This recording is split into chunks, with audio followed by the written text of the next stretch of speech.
বিশ্ব রাজনীতিতে খুব সম্ভবত একটি নতুন ইতিহাসের জন্ম হতে যাচ্ছে, আর তা হলো মোড়ল বলে খ্যাত এক রাষ্ট্রকে নব্য উদীয়মান এক শক্তি চোখে চোখ রেখে আলোচনার টেবিলে ডাকছে। তারা কথা বলতে চাইছে নিজেদের সম্মান ও গৌরবে এক বিন্দু সমঝোতা না করে। শক্তিশালী মোড়লের সামনে নতজানু নয়, বরং মাথা উঁচু করে সগৌরবে পূর্ববর্তী সকল অসঙ্গতির জবাব কড়ায় গণ্ডায় বুঝে নিতে বিশ্ব দরবারে হাজির হতে চলেছে মধ্যপ্রাচ্যের উদীয়মান নায়কোচিত রাষ্ট্র ইরান। খুব সম্ভবত এই আলোচনার মধ্য দিয়ে একতরফা স্বৈরাচারিতার একটি অধ্যায়ের শেষের শুরুটা হতে চলেছে মধ্যপ্রাচ্যে। ইরান স্পষ্ট জানিয়ে দিয়েছে দেশটি সংলাপে অংশ নেবে, তবে রয়েছে শর্ত।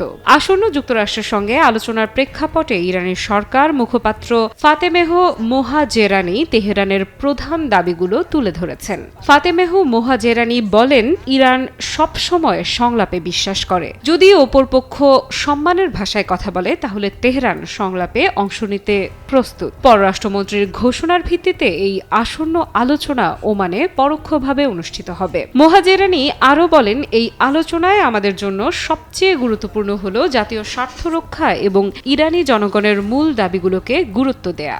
আলোচনার অগ্রগতির সঙ্গে সঙ্গে বিস্তারিত বিষয়গুলো স্পষ্ট হবে। এখনই এই বিষয়ে মন্তব্য করা সময়ের আগেই বলা হয়ে যাবে। তিনি আরও বলেন, আমরা সমতা ও যুক্তির ভিত্তিতে আলোচনায় অংশ নিচ্ছি, যার লক্ষ্য আমাদের জাতীয় স্বার্থ সুরক্ষা এবং জনগণের অবস্থার উন্নয়ন।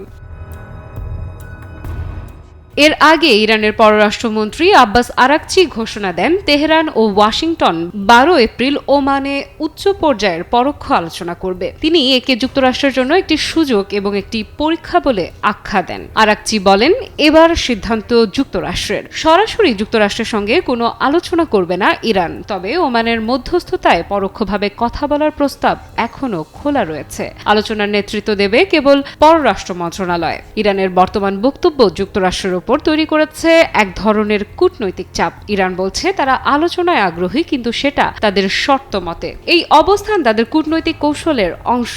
সরাসরি আলোচনায় না গিয়ে পরোক্ষ পথে বার্তা দেয়া, যা যুক্তরাষ্ট্রের দম্ভের দেয়ালে ফাটল ধরাবে। সঠিক প্যাড আর সঠিক তথ্য দিয়ে এসব সামলে নিব এক হয়ে। Mona Lisa sanitary napkin.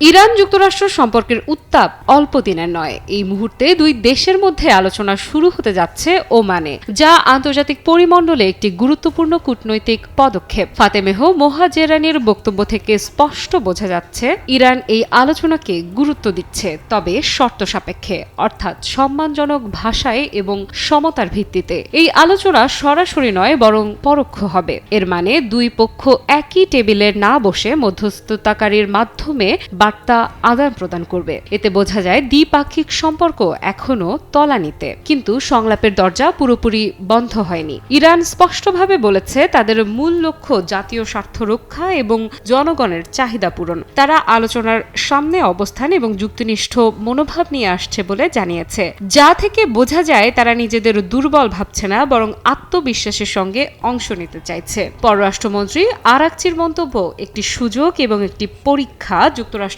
জন্য বার্তা যে ইরান এই আলোচনায় আন্তরিক হলেও তাদের ধৈর্যের সীমা আছে। যেহেতু মুখপাত্র বলেছেন এখনই বিস্তারিত বলা সময়ের আগেই বলা হবে, তাই বোঝা যাচ্ছে আলোচনার রূপরেখা এখনো পুরোপুরি চূড়ান্ত হয়নি। কিন্তু ইতিবাচক দিক হলো দুই পক্ষই আলোচনায় আগ্রহী। এই আলোচনা মধ্যপ্রাচ্যের ভূ রাজনৈতিক উত্তেজনা কিছুটা হ্রাস করতে পারে যদি উভয় পক্ষ গঠনমূলক পথে এগোয়। তবে বাস্তব সমাধান আসবে কিনা তা নির্ভর করছে যুক্তরাষ্ট্রের প্রতিক্রিয়া ও ভবিষ্যৎ আলোচনার রূপরেখার উপর। এই আলোচনা কি সত্যিই শান্তির পথ খুলে দেবে, নাকি এটি হবে আরেকটি অচল সংলাপ? সেটি ভাবাচ্ছে বিশ্বকে। আফরিদা ইফরাত, নিউজ 24।